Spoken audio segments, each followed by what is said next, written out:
Cloud burst সততে শুনি থকা এটা শব্দ অৰ্থাৎ ডাৱৰ বিস্ফোৰণ। ক্লাউড ব্ৰাষ্ট অৰ্থাৎ ডাৱৰ বিস্ফোৰণ প্ৰকৃততে হয় কি? ই কেনেকৈ হয়?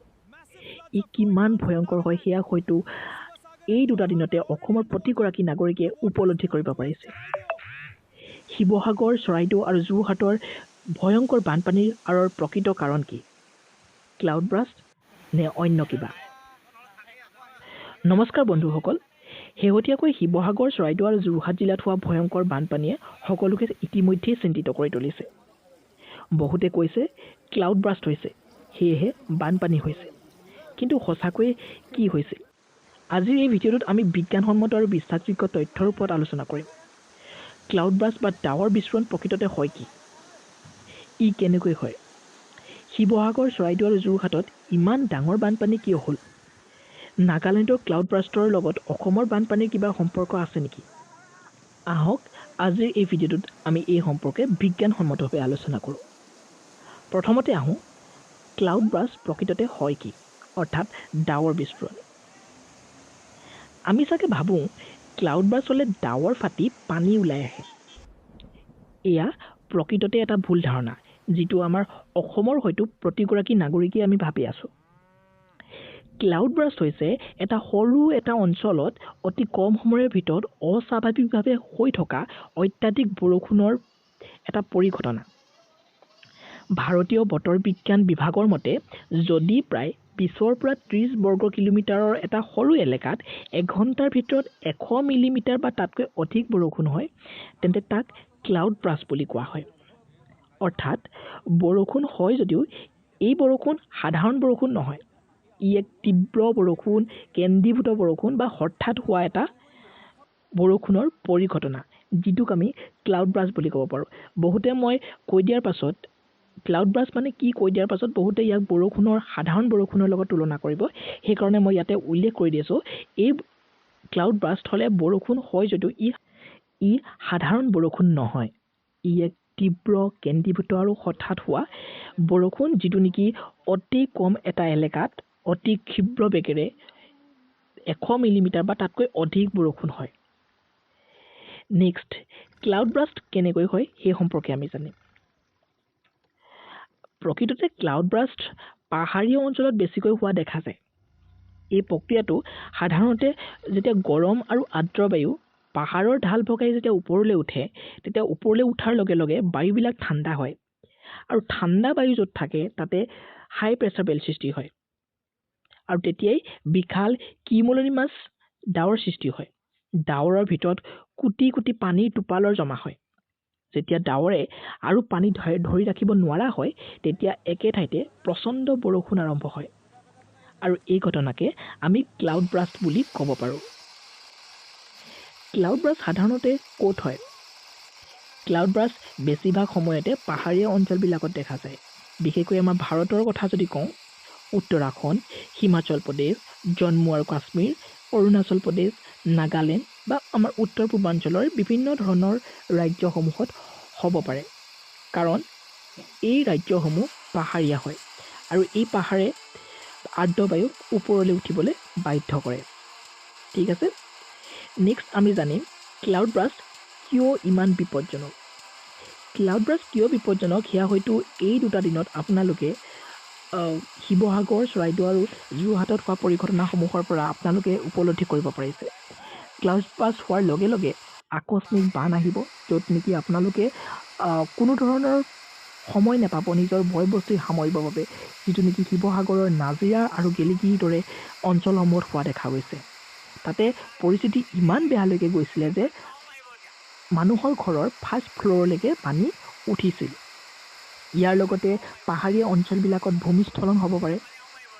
নদী জলস্তৰ হঠাতে বৃদ্ধি পাব পাৰে, যিটো নেকি আমাৰ শিৱসাগৰ, যোৰহাট, চৰাইদেউৰ প্ৰতিখন নদীতে জাঁজি, দিখৌ, দৰিকা, দিহিং, দিচাং প্ৰতিখন নদীতে জলস্তৰ অস্বাভাৱিক পৰিমাণে বৃদ্ধি পোৱা দেখা পোৱা গৈছে। ঘৰবাৰী, পথ আৰু দলং ধ্বংস হোৱা দেখা গৈছে। কৃষিভূমিৰ ক্ষতি হোৱা দেখা গৈছে। মানুহ আৰু পশুধনৰ প্ৰাণহানি হোৱা দেখা গৈছে। এইবিলাক তথ্য বিভিন্ন ধৰণৰ ছ'চিয়েল মিডিয়া যোগে ইতিমধ্যে প্ৰকাশ হৈ আছে।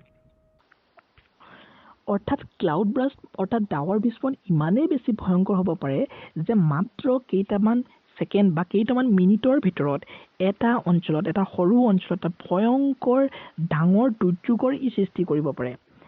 এতিয়া আহোঁ শিৱসাগৰ, চৰাইদেউ আৰু যোৰহাটৰ বানপানীৰ কথালৈ। এই বানপানী কেৱল এটা কাৰণত হোৱা নাই, কেইবাটাও বিষয় এই পৰিস্থিতিৰ সৈতে জড়িত হৈ আছে। প্ৰথম কথাটো হ'ল নাগালেণ্ডৰ উজনি পাহাৰীয়া অঞ্চলত ক্লাউড ব্ৰাষ্ট হোৱা। উপলব্ধ তথ্য অনুসৰি নাগালেণ্ডৰ নাগা হিলছ আৰু মন জিলাৰ উজনি পাহাৰীয়া অঞ্চলত অতি তীব্ৰ বৰষুণ আৰু ক্লাউড ব্ৰাষ্ট সদৃশ বতৰীয় ঘটনাৰ সৃষ্টি হৈছিল, যাৰ ফলত দিখৌ, জাঁজি, দিচাং, দৰিকা আদি নদীৰ জলস্তৰ অত্যাধিক পৰিমাণে বৃদ্ধি পাবলৈ আৰম্ভ কৰিছিল, যাৰ ফলত কাষৰীয়া প্ৰতিডোখৰ ঠাইতে বানপানী হোৱা দেখা পোৱা গৈছিল। দ্বিতীয় কাৰণটো আহিলে একেৰাহে হোৱা প্ৰচণ্ড বৰষুণ। শিৱসাগৰ, চৰাইদেউ, যোৰহাটত হোৱা এই বান পৰিস্থিতিৰ ঠিক এদিন বা দুদিন আগতে অৰ্থাৎ ক্লাউড ব্ৰাষ্টৰ লগতে এই আপাৰ আছামৰ যিখিনি অঞ্চল, এই অঞ্চলখিনি তথা নাগালেণ্ড আৰু কাষৰীয়া অঞ্চলখিনিত কেইবাদিন ধৰি একেৰাহে বৰষুণো হৈ থকা পৰিলক্ষিত হৈছিল, যাৰ ফলত নদীৰ স্তৰত ইতিমধ্যেই পানী যিটো স্তৰ সেই স্তৰটো অস্বাভাৱিকভাৱে বৃদ্ধি পাইছিল, যাৰ ফলত নাগালেণ্ডত শেহতীয়াকৈ হোৱা যিটো ক্লাউড ব্ৰাষ্ট, সেই ব্ৰাষ্টত নামি অহা নতুন পানীখিনি নদীখনে ধৰি ৰাখিব নোৱাৰিলে, যাৰ ফলত মথাউৰি ভঙাকে ধৰি অন্য ধৰণৰ পৰিঘটনাসমূহ দেখা পোৱা গ'ল, আৰু যাৰ ফলত যিবিলাক কাষৰীয়া অঞ্চল, সেই কাষৰীয়া অঞ্চলবিলাক অতি অভাৱনীয়ভাৱে পানী বাঢ়ি অহা দেখা পোৱা গ'ল। ৩ নম্বৰ কাৰণটো যদি আমি চাওঁ, দিখৌ, জাঁজি, দিচাং আৰু দৰিকা নদীৰ আকস্মিক পানী বৃদ্ধি। আমি যদি সততে শিৱসাগৰ, চৰাইদেউ বা যোৰহাটলৈ লক্ষ্য কৰোঁ, তাৰ যিবিলাক স্থানীয় নদী, সেই নদীবিলাক ইমানেই বেছি শান্ত, ইমানেই শান্তভাৱে বৈ থাকে, তো কোনো ধৰণৰ স্থানীয় ৰাইজৰ এই নদীকেইখনৰ প্ৰতি কোনো ক্ষোভ বা এনেকুৱা ধৰণৰ কোনো দেখা পোৱা নাছিল, কাৰণ এই অঞ্চলসমূহত কেতিয়াও মানুহখিনি এনে বানপানীৰ লগত তেওঁলোক পৰিচিতই নাছিল, যি ক্ষেত্ৰত বৰ্তমান দিখৌ, জাঁজি, দিচাং আৰু দৰিকাৰ ইমান বেছি ৰুদ্ৰমূৰ্তি। উজনি অঞ্চলৰ পৰা এই নামি অহা যিবিলাক পানী, অৰ্থাৎ উজনি বুলি কওঁতে মই নাগালেণ্ডৰ ওপৰৰ যিটো পাহাৰীয়া অঞ্চল, মই সেই অঞ্চলটোৰ কথা কৈছোঁ।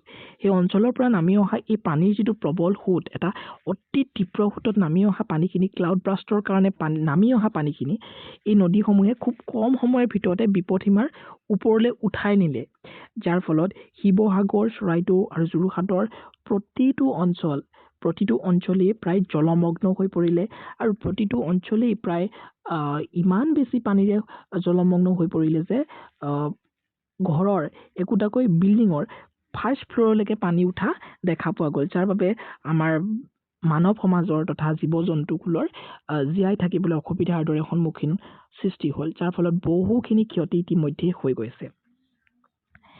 চতুৰ্থ কাৰণটোত যদি আমি চাওঁ, ব্ৰহ্মপুত্ৰৰ বেকৱাটাৰ ইফেক্ট। আমি বহুতে ব্ৰহ্মপুত্ৰৰ বেকৱাটাৰ ইফেক্টৰ বিষয়ে চাগে জানো।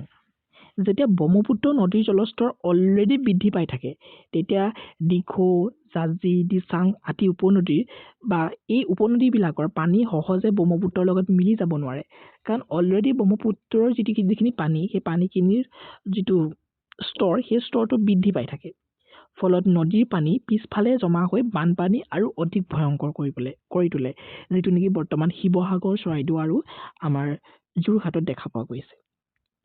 নেক্সট পইণ্টত আপোনালোকে জানি মথাউৰি ভগা কথা আমি ক'ব লাগিব। মথাউৰি উপচি পৰিছে প্ৰায়খিনি অঞ্চলত, শিৱসাগৰ, চৰাইদেউ আৰু যোৰহাটৰ প্ৰায়খিনি অঞ্চলতে মথাউৰি ছিগি যোৱাও পৰিলক্ষিত হৈছে। এইখিনিতে এটা ডাঙৰ ভুল ধাৰণা মই আঁতৰাই দিবলৈ পালে ভাল পাম। বহুতে এইটো এটা অপপ্ৰচাৰ চলাই আছে যে শিৱসাগৰত ক্লাউড ব্ৰাষ্ট হৈছে, যাৰ বাবে বানপানী হৈছে। বৰ্তমানলৈকে উপলব্ধ বিশ্বাসযোগ্য তথ্য অনুসৰি আমি এনেকুৱা ধৰণৰ কোনো তথ্য আচলতে পোৱা নাই, আৰু শিৱসাগৰ, চৰাইদেউ বা যোৰহাটত ক্লাউড ব্ৰাষ্ট হৈছে বুলি কোনো নিশ্চিত বৈজ্ঞানিকভিত্তিক একচুৱেলি তথ্য প্ৰকাশেই হোৱা নাই। চ' এইটো নিশ্চিতভাৱে আমি আপোনালোকক ক'ব নোৱাৰিম, কিন্তু নাগালেণ্ডৰ যিটো মন জিলা, সেই মন জিলাত হোৱা ক্লাউড ব্ৰাষ্টৰ দৰে এটা ডাঙৰ পৰিঘটনাৰ বাবে এই 3খন ডিষ্ট্ৰিক্টত বৰ্তমান এনেধৰণৰ এটা অভাৱনীয় পৰিস্থিতিৰ সৃষ্টি হৈছে বুলি আমি ক'ব পাৰিম।